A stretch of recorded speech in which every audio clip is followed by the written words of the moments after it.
in other words, he has to maintain control of the show in terms of when we roll.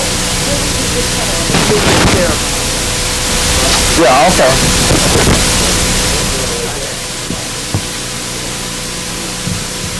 No, you'll talk to us first. I guess you'll ask us something, and then we'll... Yeah. Now, you'll ask us after you answer, obviously, anytime you want, but we'll have a comment out of each clip, too. Yeah. Okay. Okay. It'll always be my camera? Yeah.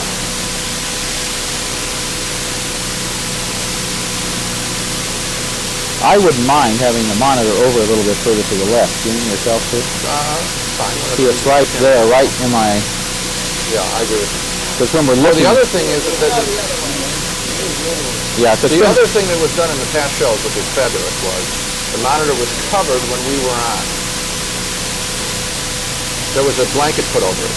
Then when the clips played, the blanket was pulled up. You still have your earphone? Is it down? They're not playing music then. Okay. I would put, if you have a shirt, a sport jacket, a sweater.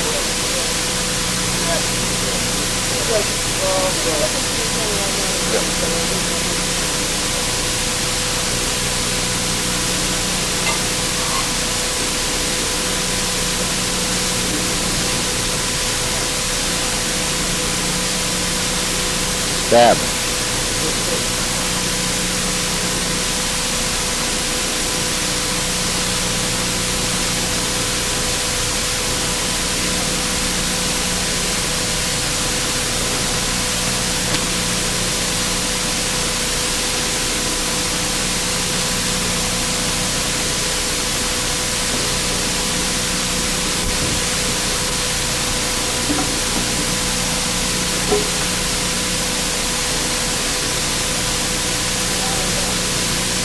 So you won't need it on until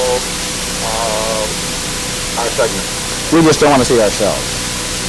I don't want to see Gene, and he doesn't want to see me. If it were just one of us doing it, we'd like the monitor. No, not for our segment, for when we speak during that segment. When the clips come, it can be pulled down. We want to see the film clips. We don't want to see us. Because there's that tendency to stray, you know. So we find ourselves irresistible. We're alone.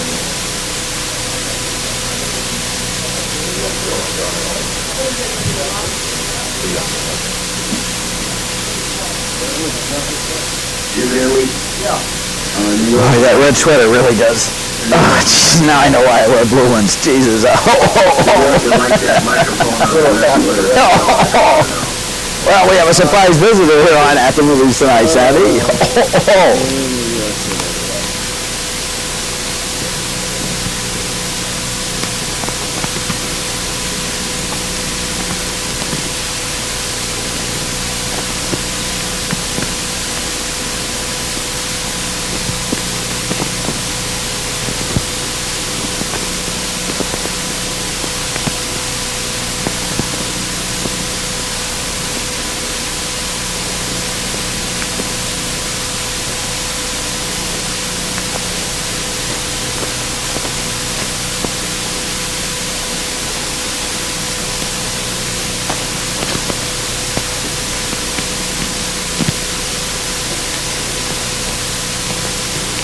See, that story had to come out of Cheryl's because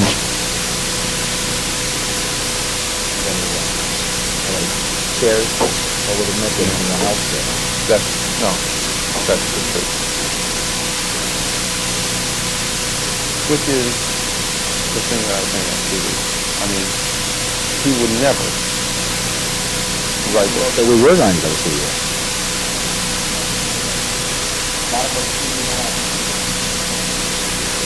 No, I maintain my credibility with not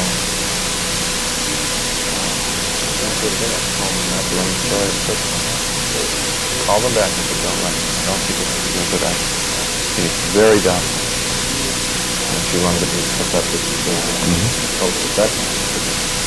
Now this doesn't work here because This end of the pivot.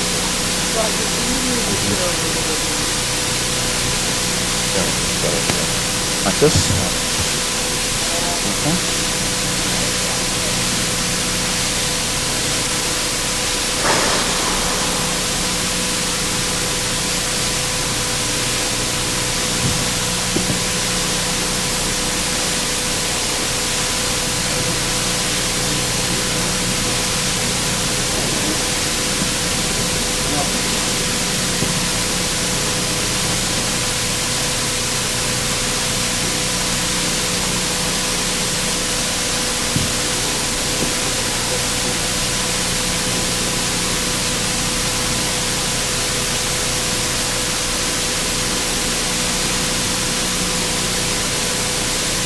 Wait, is this happening? Wow. It's always hot on this. Okay. I'll be talking like this. This is how I'll be speaking. Now is the time for all good men to come to the aid of the party.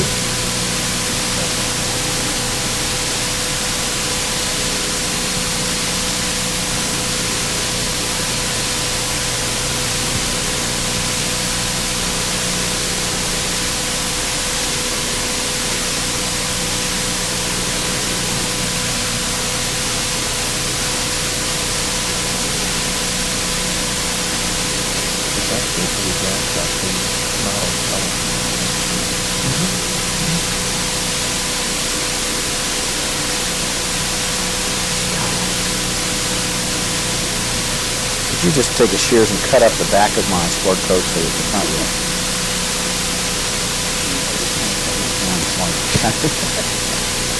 I do need my notes.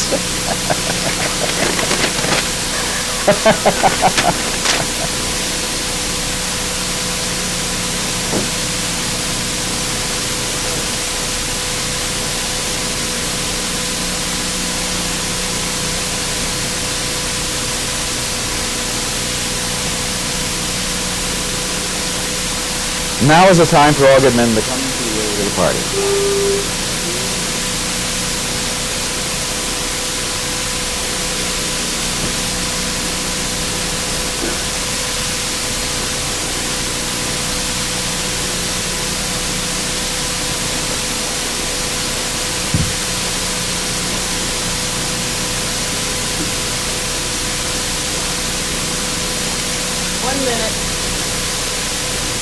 I'm glad I got my ears cleaned out last Wednesday.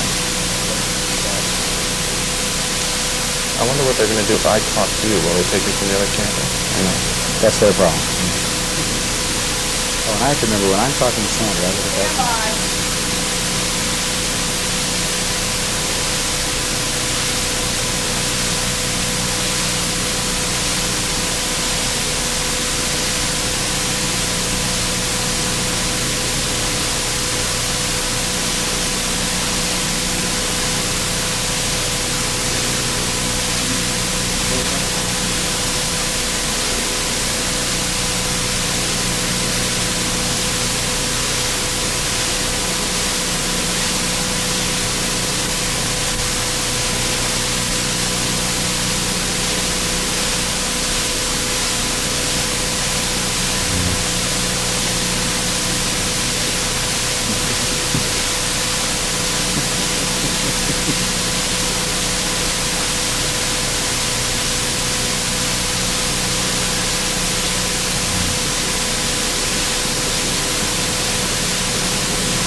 Old shot.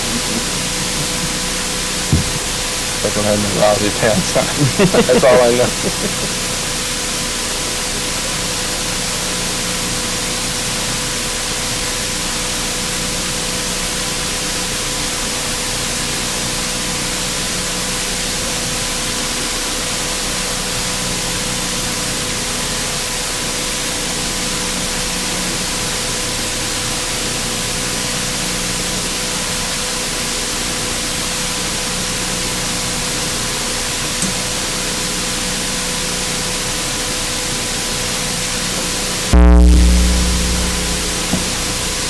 Edmund Gwen.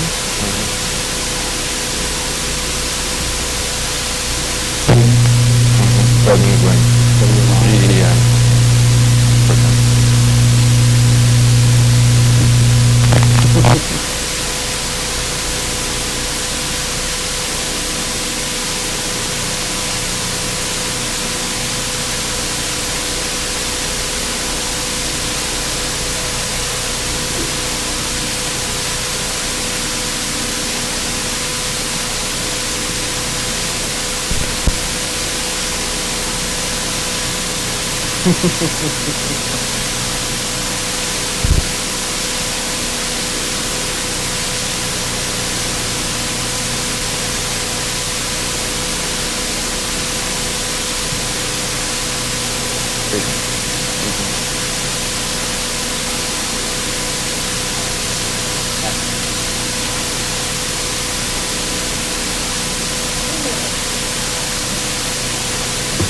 Okay.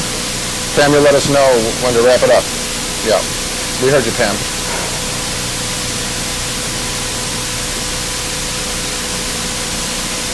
They just went out. Tell them the telex just went out.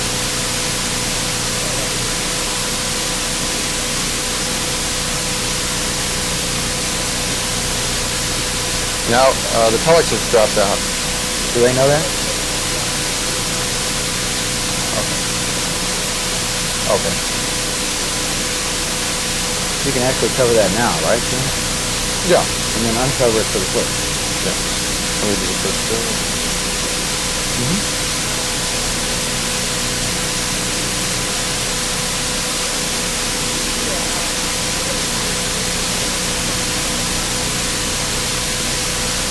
It's not that important. When we see that the clip has come up, because they let you know, they'll let us know. You don't want to hear them. Because this really isn't that crucial. What we pump out is more important than what we do.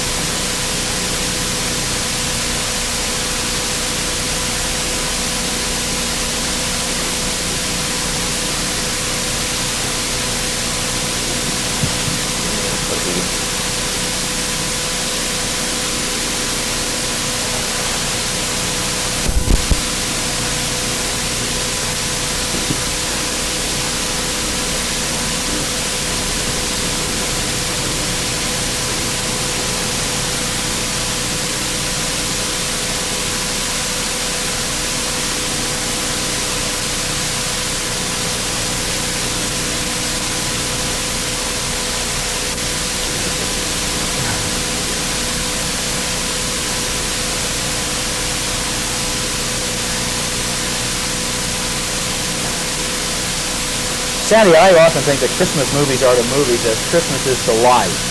In both life and in the movies, all the year round, you get violence, you get shootings, you get explosions, you get tension, you get hatred, you get action, and most of all, you get noise, lots of noise all year round. Then at Christmas time, in the Christmas movies, for one day in the screen, we pretend that everybody loves each other and there's peace on earth, goodwill to men. And that's why I think in the clips that we saw at the first of the show, even in the movies that weren't really about Christmas, the movies that were about prison camps and things like that, they have a Christmas scene when they need something to show that all bets are off and all the rules are suspended, and it's temporarily okay for us to love each other and to accept each other and to embrace peace. You know, they love those sequences when you can have kind of a prism between happiness and darkness. And so in the prison camp scene, you throw in Christmas, and actors love to play those scenes that have that kind of a contrast. What I find going on is a redemption of the spirit through all of these pictures. It gets very, very bad, and then it gets very, very good. Christmas comes about at the end of the Christmas film, as it were. And we can see that in two scenes that I know we both like. One is It's a Wonderful Life with Jimmy Stewart. We saw some clips of that in Jed Duvall's piece, where he is suicidal, and he realizes that it would be better, after all, that he did stay alive and not kill himself. And so we'll see him running through the streets acting like a kid. And then, so we see a man's face restored. Then we see a young woman's face restored in Miracle on 34th Street.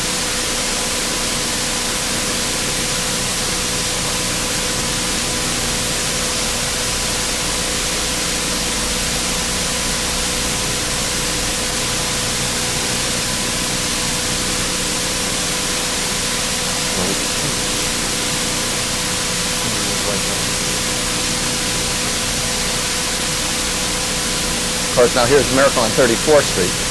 where Natalie Wood, the little girl, is going to have her face destroyed.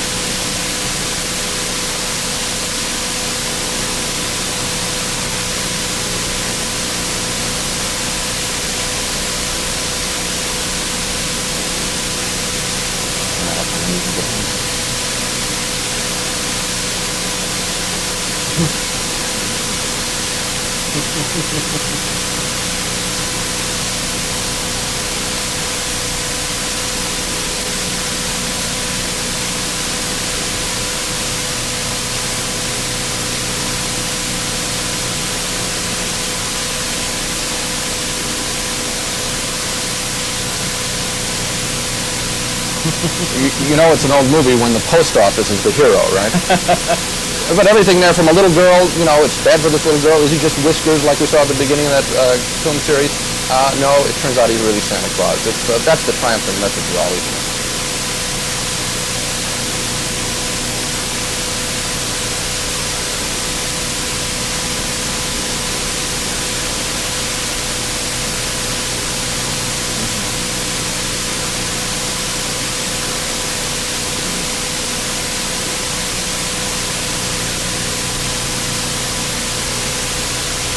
Well, I find it international. There's a very famous movie called Bye Bye Brazil, made by Carlos Diegues in 1981, where the Christmas song, Bing Crosby singing White Christmas, pops up. This is one of the really most magical moments in any movie in the last few years because it's so completely unexpected. So take a look at that. There's been a traveling troupe going around.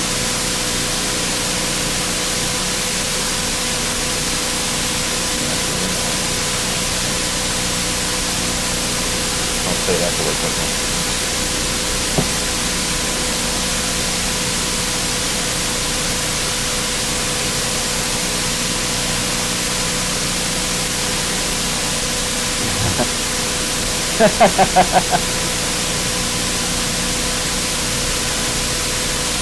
Now the wonderful thing about that for me is that what is this doing in the middle of the rainforest of Brazil, you know? And it's not even Christmas as I recall in the movie, it's just a magic trick. And I remember when we saw the film, we were at the same screen, we started to laugh with delight that this Christmas kind of feeling could be brought right out of left field. There's redemption. I mean, if it happens in the back roads of Brazil, it can happen anywhere. That's a little circus troupe traveling around, and that's one kind of great trick to pull off. I always think that part of the appeal of all these Christmas movies is that you can show snow falling. And I think that snow falling in the movies is simply one of the most beautiful things that I've ever seen in film.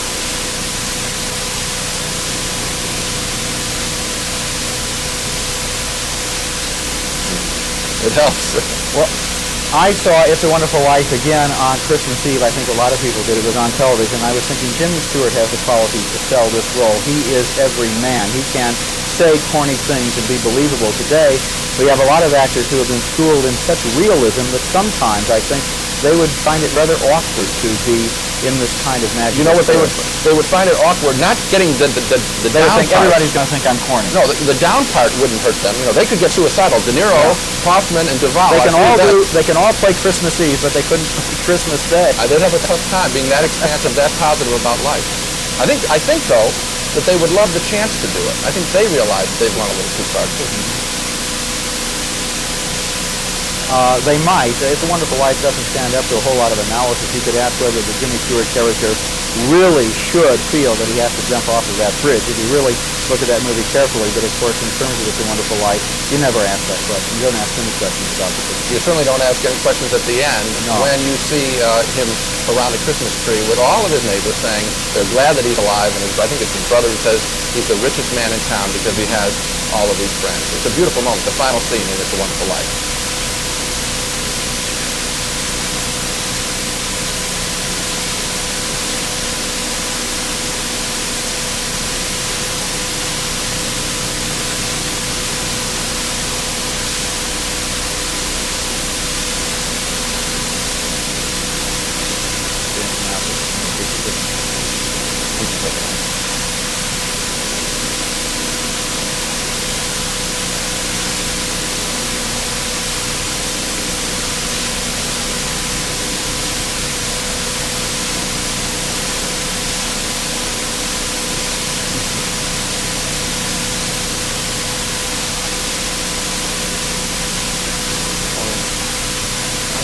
exactly what I want to say. So be careful.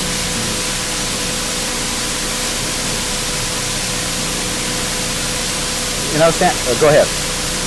Okay, there was an article in the Wall Street Journal not long ago suggesting that It's a Wonderful Life is one of our new official movies, like Easter Parade, The Wizard of Oz. I think that's probably true. It's a new kind of Christmas movie that has become semi-official on most of the channels around Christmas Eve. One reason for that, a slightly bah humbug reason, is that It's a Wonderful Life is out of copyright. It's in the public domain so that the stations can play it without paying anyone, which is, I guess that's sort of their gift from Santa Claus. Right. In other words, if E.T. were in the public domain, that might be an official Christmas film. If The Godfather film. were in the public domain, that might be a good Christmas film. I think it's wonderful. I'll tell you, at the end of that scene, you see some black people in the movie, the neighbors of his, and I must tell you, I saw a lot of Christmas movies in the last couple days, and there aren't very many black people in the movies, and even some of these classic old films and current ones as well. That's too bad, because obviously they should be represented, and they are in this film, and I like that film for that reason too. You will also see in this film, which is a Frank Capra film, of course, a very active social conscience. The whole story of how Lionel Barrymore, the evil man, wants to take over the town and foreclose everybody's mortgage, in the way that Jimmy Stewart is trying to keep this little savings and loan and business and to trust in people and to hope that they will return that trust, is against the political backdrop in the film, an economic and political message that's kind of radical, kind of strong and outspoken for that time. Right.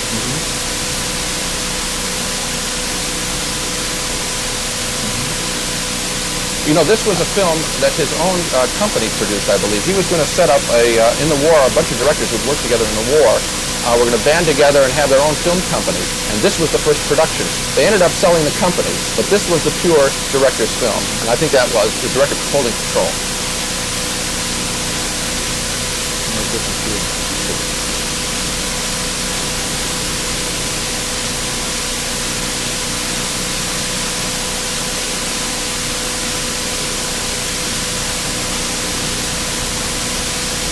Thank you. Right.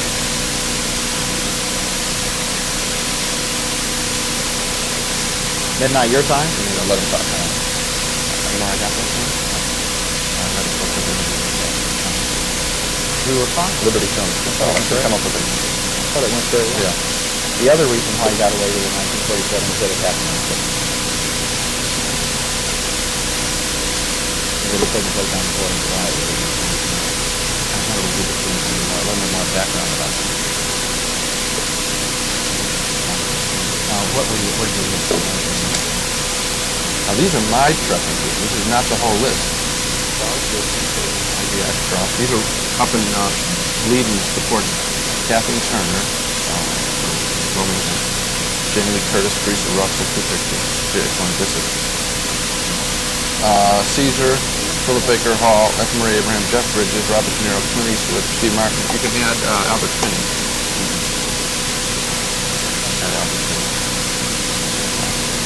This is my choice for best actor. Well, you can guess it up there. That's nice. It's mine for best picture. Best actor, though, I don't know.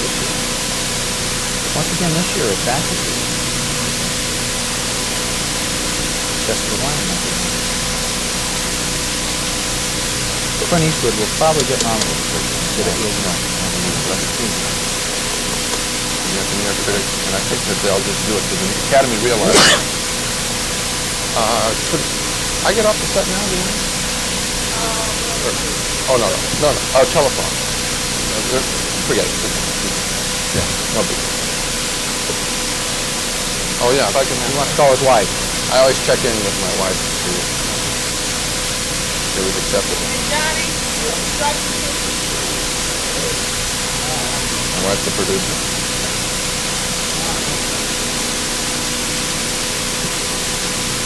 Filled out. 664 4840.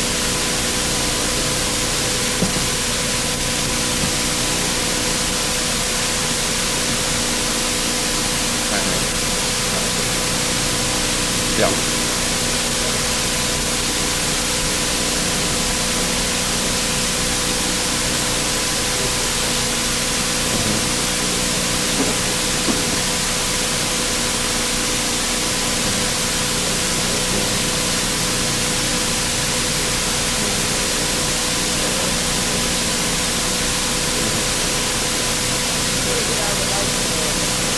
Okay.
That makes sense. Yeah. Okay. I got to talk to you for 10 minutes. I'm trying not to use extra lunch break. They want to see something from you. Okay. Let me talk to him. Oh, what do you think? Why, is it bad?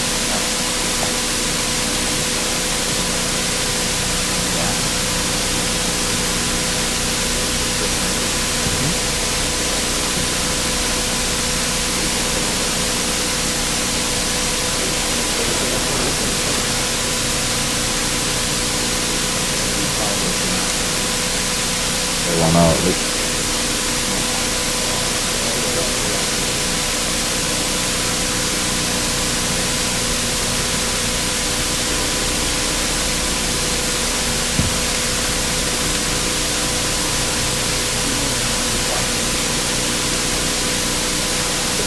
Which ones are good? I like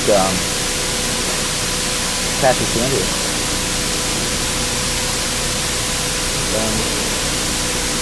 My Christmas Ticket 2010 Starman. Hot Spot.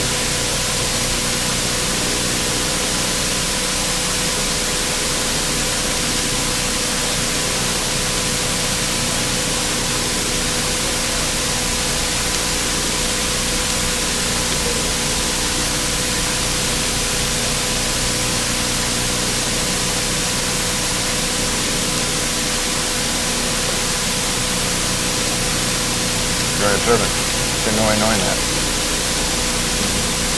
About clip 3? No way knowing that. Because that was the major subject. Not addressed to the average person. We talked about whether actors could play it. That's what we were at.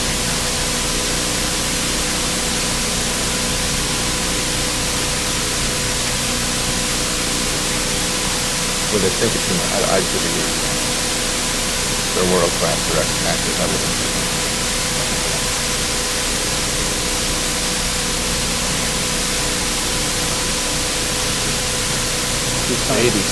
He's coming across fine in this clip. I don't know how much other footage they have, but he was fine.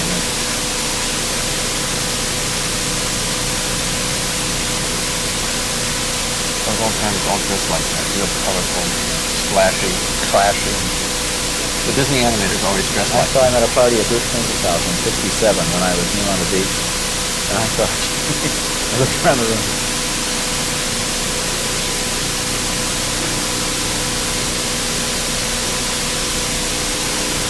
This show will play just fine.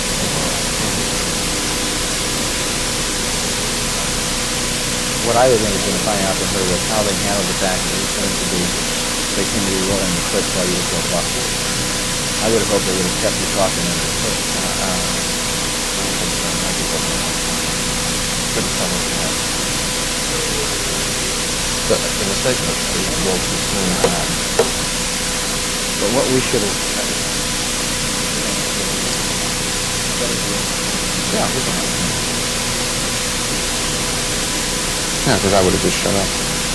Although I think once they roll, my mic is dead. I just cover their mic.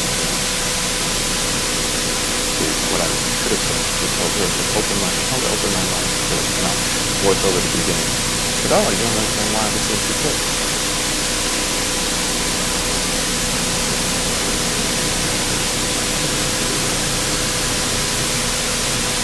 Better with speed.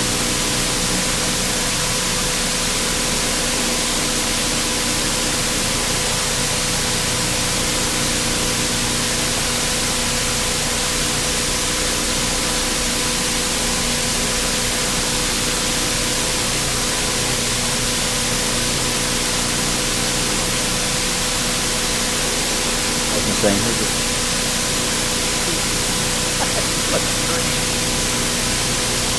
Gotta eat put on there.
crystal off a little texture.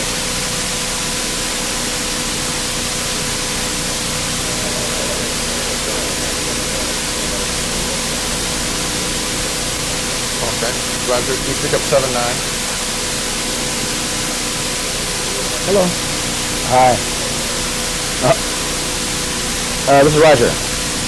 Okay.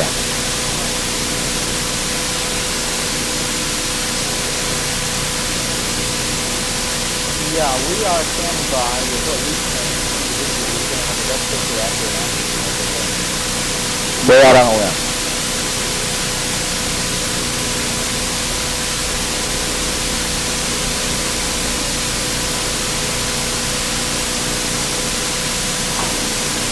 It's a real hard question to answer in the case of the movie. You never really know what's going to come up, frankly. Looking forward, you always look forward. So it's sort of, that's, I mean, you know, what can you say? I mean, I even look forward to... You want to ask a question, you better get that in.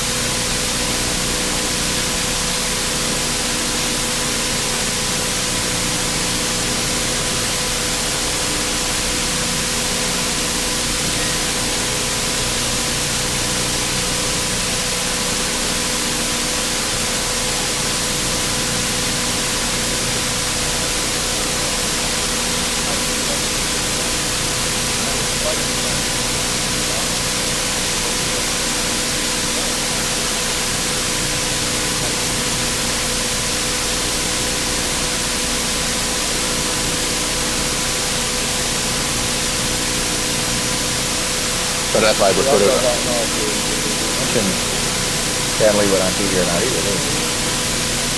We don't know that one either. Yeah. That's why I referred to it up top. At the, I mean, it's back at...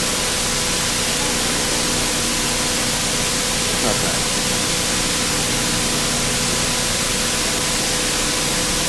What's the base thing for that? So that's right. The bus thing over the right.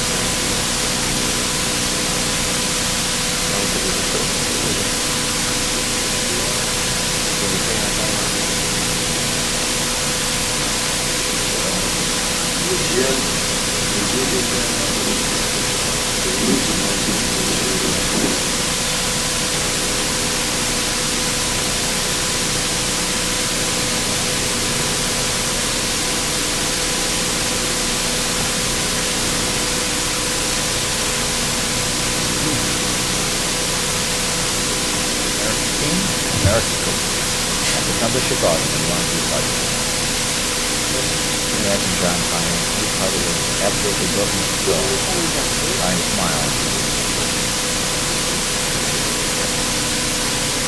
That line creation was the night after, the week after John Connor. He said it was quite a difference. Except I think it's good. Yeah. No, but I think it's good. I didn't say it wasn't good. You hung up on it.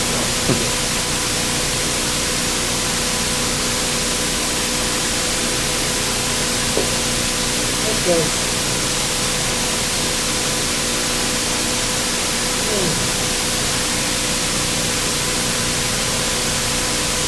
I don't suppose that Victor Banerjee will chance in hell.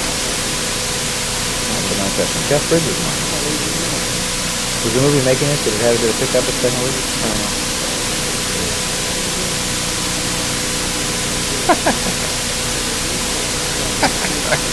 This is a classic. You know, if you could film that, you would get a roar from an audience. The line went out.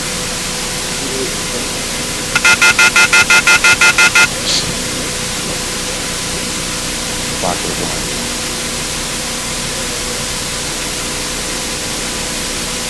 You were wrong on clock was on. It's not a two-star movie.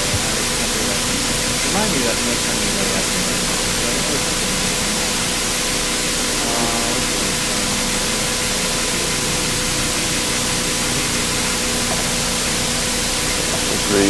Big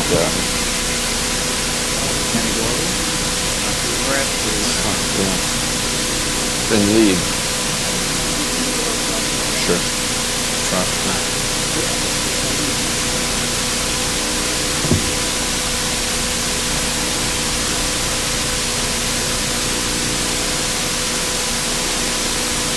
Opportunities came out on the side.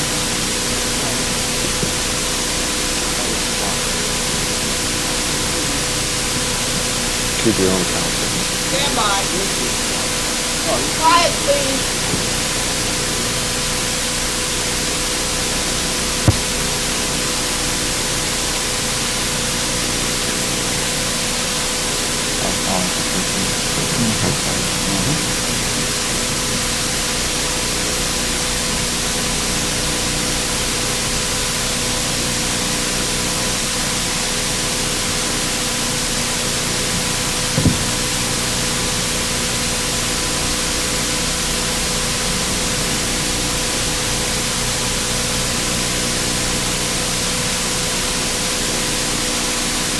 Or you just want us to, I'm sorry. We thought we were going to be, we have nothing coming out of our ear. Is that, yeah. Oh, I thought well. Maybe you just want us to spontaneously start talking. Okay. Well, the question's... I know, I'm going to feed you a rhetorical question, and you answer it, okay? Yeah, we want to know what's going to win for Best Picture, who's going to win for Best Actor, who's going to win for Best But Actor. it's better if we ask ourselves the question. Okay. Just give me a cue and I'll ask Gene a question.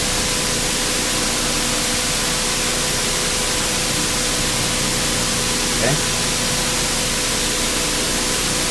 That was the cue?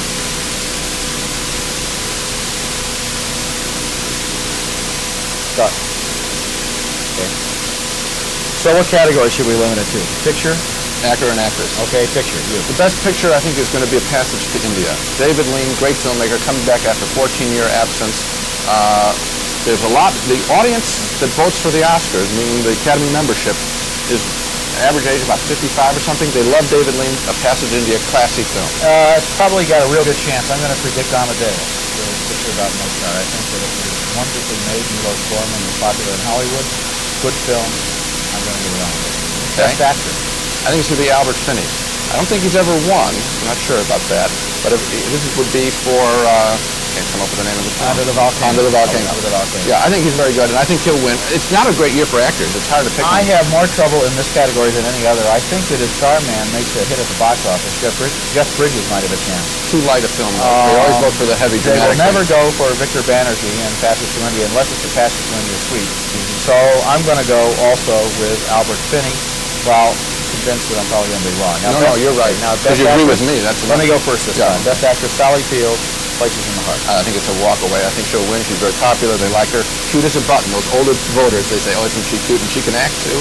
You know, so I think she'll win. Okay, so we have 2 for Albert Finney, 1 for Patrick India, 1 for Amadeus, and 2 for Sally Field. Sounds like an order in the restaurant. On rock.